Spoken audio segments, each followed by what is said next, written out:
Welcome to our deep dive into captivating presentations.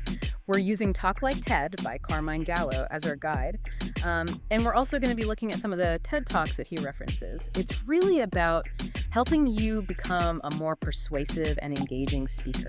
I think one of the things that's interesting about the book is that Gallo goes beyond just sort of like the how-tos of giving a presentation. He actually dives into the psychology behind what makes a presentation memorable. Like one of the things he emphasizes is the importance of passion. He calls it unleashing the master within. Okay, so how do you actually unleash that passion when you're preparing for a talk? I mean, it sounds a little dramatic. Well, think about it this way. Have you ever listened to someone talk about something that they really love?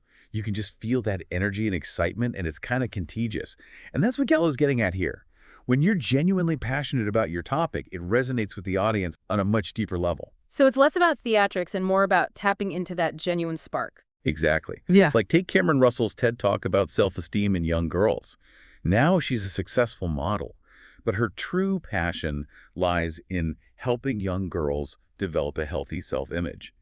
And you can tell that genuine concern was what made her talk so powerful. Yeah, I remember that one. Even though modeling was her career, you could tell that her heart was really empowering these young girls. And Gallo backs this up with research.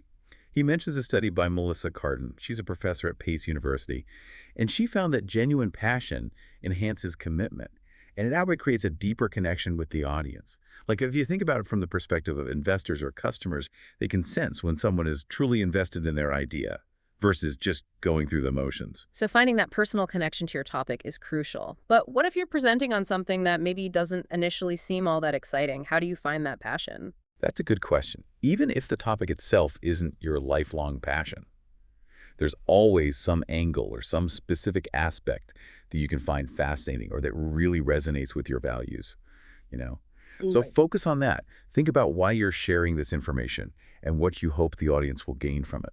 So even a presentation on, say, accounting software can be engaging if the speaker finds a way to connect with it personally. Absolutely. Think about Richard Branson, the founder of Virgin Group. Mhm. You know, he's known for his kind of infectious enthusiasm, whether he's talking about airlines or space travel or even, challenging the status quo. And that passion is a big part of what makes him such a compelling speaker and, frankly, a successful entrepreneur. Yeah, it's like that passion gives him this drive that people are drawn to. So we've got passion as a key ingredient. What else does Gallo highlight? Another powerful way to connect with your audience is through storytelling. Gallo dedicates a whole chapter to this in the book, and I think this is where it starts to get really practical for our listeners.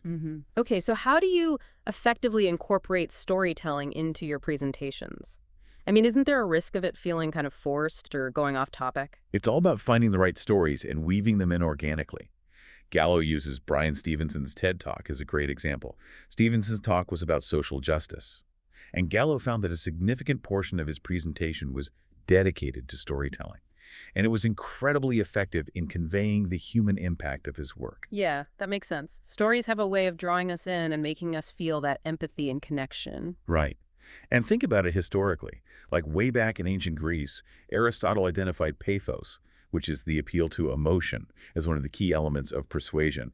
And storytelling taps right into that. It makes your message more memorable and relatable. That's interesting how something so ancient is still so relevant today. It really is.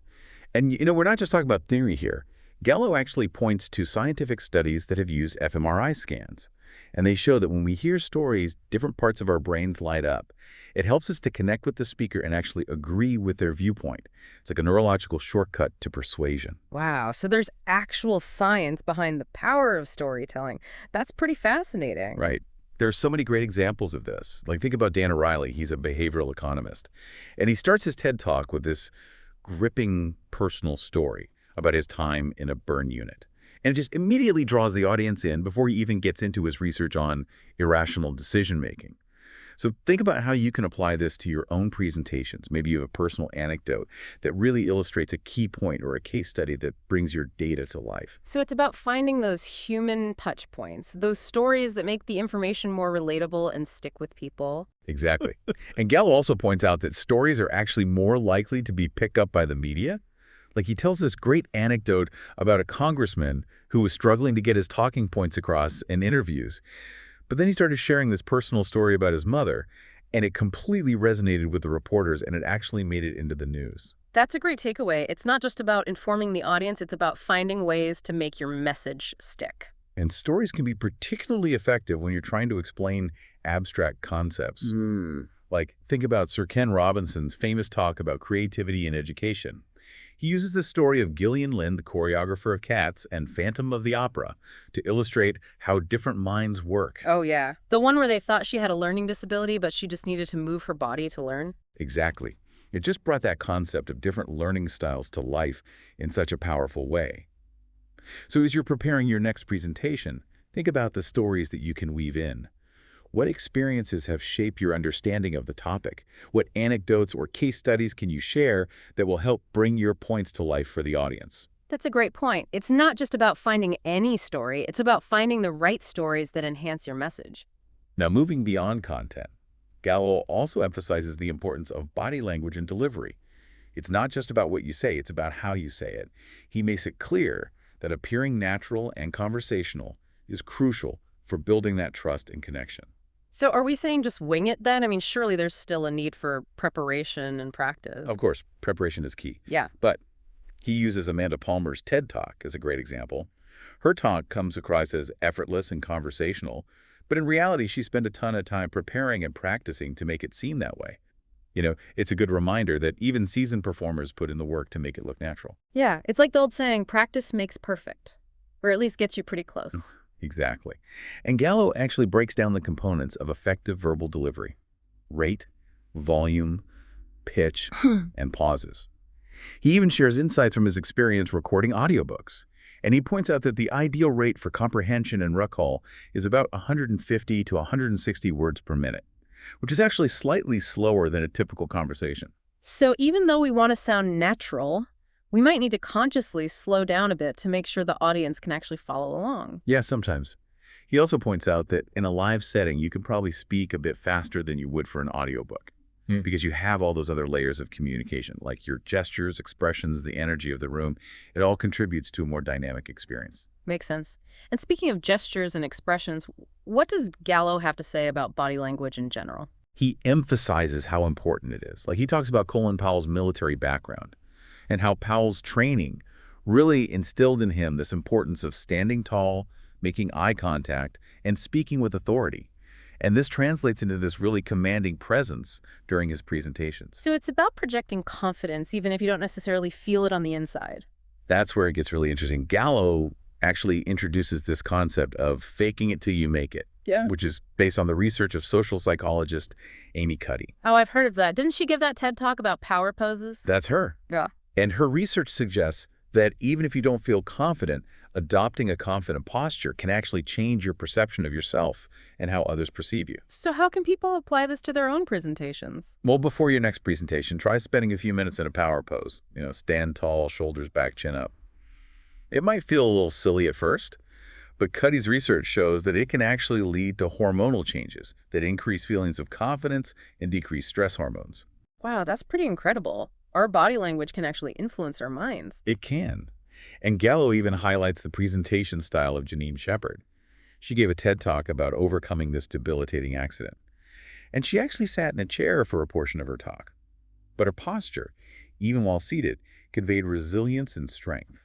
That's a great example of how confidence can be expressed in different ways. It's not always about those big, bold gestures. Sometimes it's about the subtle ways we hold ourselves, the eye contact we make, the steadiness of our voice. Exactly.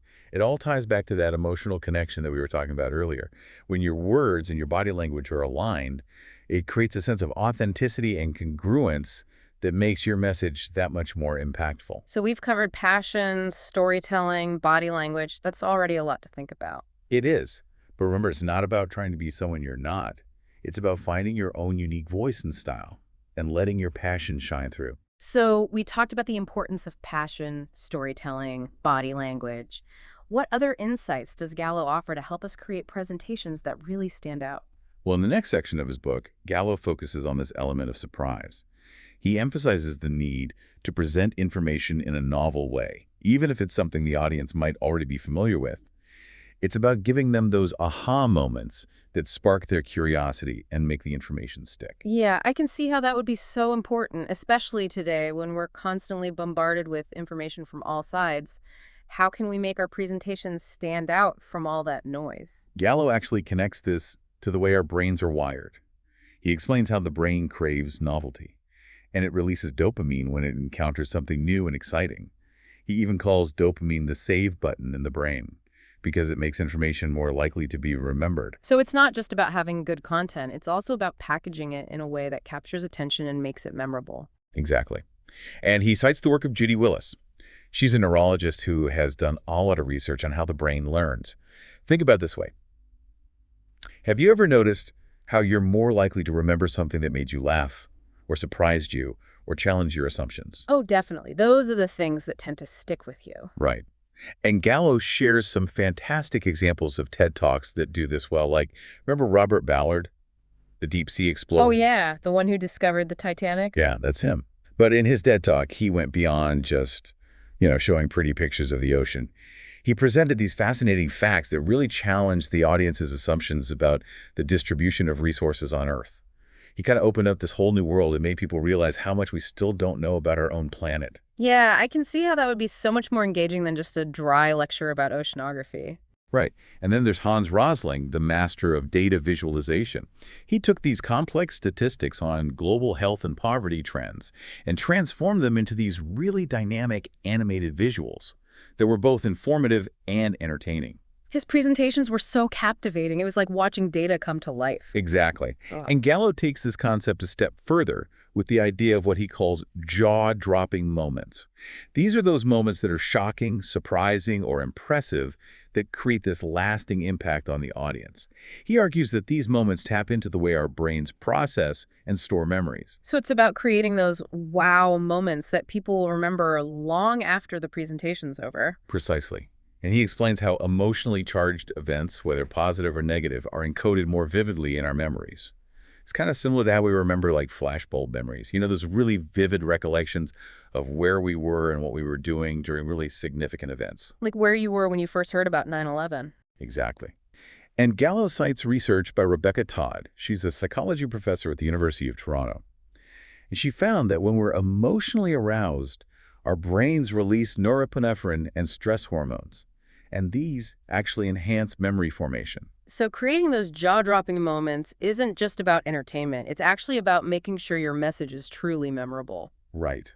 Think about Bill Gates releasing mosquitoes during his TED Talk to raise awareness about malaria. Oh, wow. I remember that. That was definitely unexpected. It was, and it certainly grabbed everyone's attention. And it made his point about the urgency of tackling the disease so much more impactful. But it's not just about shocking visuals. Remember Steve Jobs? He was a master of creating these wow moments. Oh, absolutely. Think about how he revealed the Macintosh computer back in 1984, like pulling it out of a bag. It was pure showmanship. It was brilliant. It highlighted the computer's small size. It captured the audience's imagination. And who can forget his introduction of the iPod, where he emphasized its ability to hold 1,000 songs. It seems so simple now, but at the time it was revolutionary. The way he presented that statistic with such confidence and enthusiasm made it instantly memorable. It's a great example of how you can make data memorable by presenting it in an unconventional way.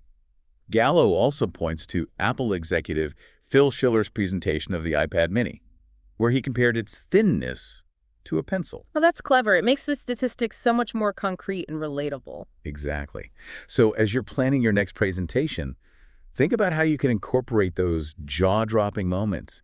It could be a powerful visual, a surprising statistic, a personal story that evokes strong emotions, maybe even a well-placed prop or demonstration. Yeah, there's so much room for creativity there. It's about finding those unexpected elements that will surprise and engage the audience. Exactly.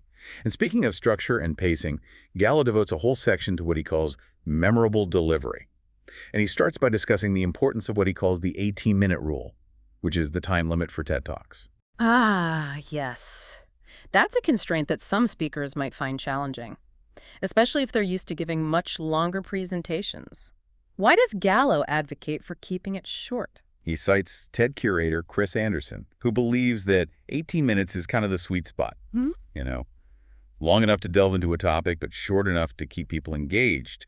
And it turns out there's some science behind this as well.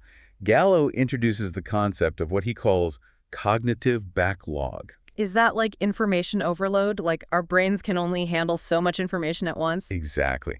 Gallo references the research of Dr. Paul King from Texas Christian University. And he found that people experience increased anxiety and cognitive fatigue when they're bombarded with too much information for too long. In fact, listening attentively for extended periods can lead to physical fatigue, similar to what you might feel after a strenuous workout. Wow, I never thought of listening as being physically tiring, but it makes sense. Yeah, it does. So keeping presentations concise and focused isn't just about respecting the audience's time. It's also about optimizing their ability to absorb and retain information. Gallo even suggests incorporating soft breaks into longer presentations. Even if it's just a short story or a video or a demonstration, it gives the audience a chance to kind of reset and process what they've just heard. Oh, that's a great tip. It's like giving the audience a mental breather so they can come back refreshed and ready to absorb more. Exactly. And Gallo introduces a fascinating concept from Matthew May's book, The Laws of Subtraction, the idea of intelligent constraints. And he argues that setting limits, like the 18-minute rule, can actually foster creativity and lead to more focused and impactful presentations. So sometimes having limitations can actually push us to be more innovative and efficient. That's the idea. It's about working smarter, not harder. And to help us distill our message down to its essence, Gallo suggests using what he calls the rule of three. He explains that people can effectively remember 3 pieces of information, but retention drops significantly when you start adding more. It's amazing how such a simple principle can be so effective. It is. Think about your own experience.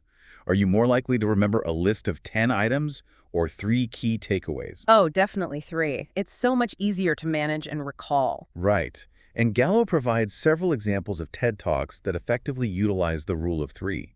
He points to Neil Pasricha's talk on the 3 A's of awesome: attitude, awareness, and authenticity, where he breaks his message down into these 3 really memorable components. Oh, that's a great example. It makes the information so much easier to digest and remember. It does. And then there's Dr. Jill Bolt-Taylor, whose talk about her stroke of insight was structured around 3 6-minute segments. This helped her stay on track and made the information more digestible for the audience. So as we're crafting our presentations, we should really think about what 3 key takeaways we want our audience to walk away with. Exactly. Now, beyond structure and conciseness, Gallo also emphasizes the importance of engaging multiple senses to create a richer, more memorable experience for the audience.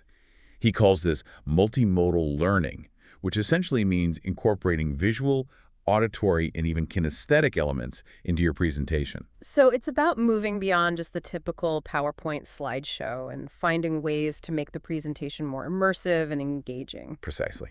He cites research by Dr. Richard Mayer, a psychology professor at UC Santa Barbara, who advocates for incorporating visuals, animations, and other multisensory elements to improve information retention. Yeah, it makes sense. When we engage multiple senses, we're more likely to pay attention and remember the information. Exactly. Think about it like this. Imagine you're listening to a lecture about the rainforest. Now imagine that same lecture, but with stunning visuals of the rainforest, the sounds of exotic birds, and maybe even the scent of tropical flowers. Which experience would be more memorable? Oh, definitely the second one. It would be so much more engaging and impactful. Right. And Gallo provides several examples of TED Talks that have successfully used these multisensory techniques. Think about Al Gore's presentation on climate change. He used really powerful visuals and animations to make this complex topic more accessible and emotionally engaging. His use of visuals really drove home the urgency of the issue. Exactly. And Gallo also highlights Brené Brown, who studies vulnerability and shame. She strategically uses images in her presentations to complement her spoken narrative, creating a really visually appealing and emotionally resonant experience. I love her work. It's so powerful and relatable. It is. And then there's Bono, who used really powerful imagery and statistics in his TED Talk to highlight the progress being made in the fight against poverty. It was both informative and deeply moving. It's incredible how visuals can add so much depth and impact to a presentation. They can.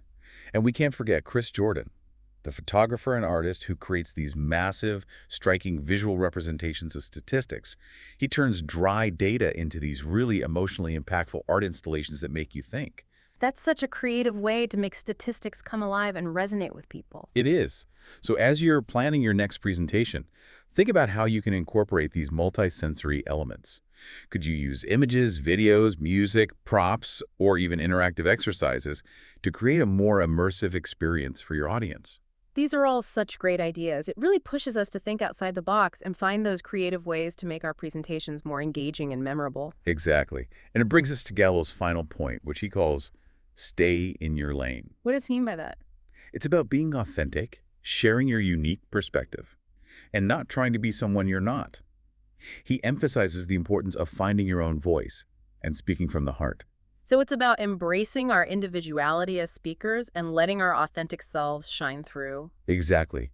Like he uses Sheryl Sandberg's TED Talk as an example. She shared a very personal story about her daughter, and it just added this layer of vulnerability and authenticity that really connected with the audience. It showed a different side to her, a side that people could relate to. It makes you realize that you don't have to be perfect or polished to be an effective speaker. In fact, sometimes those imperfections are what make us more relatable and engaging. Absolutely.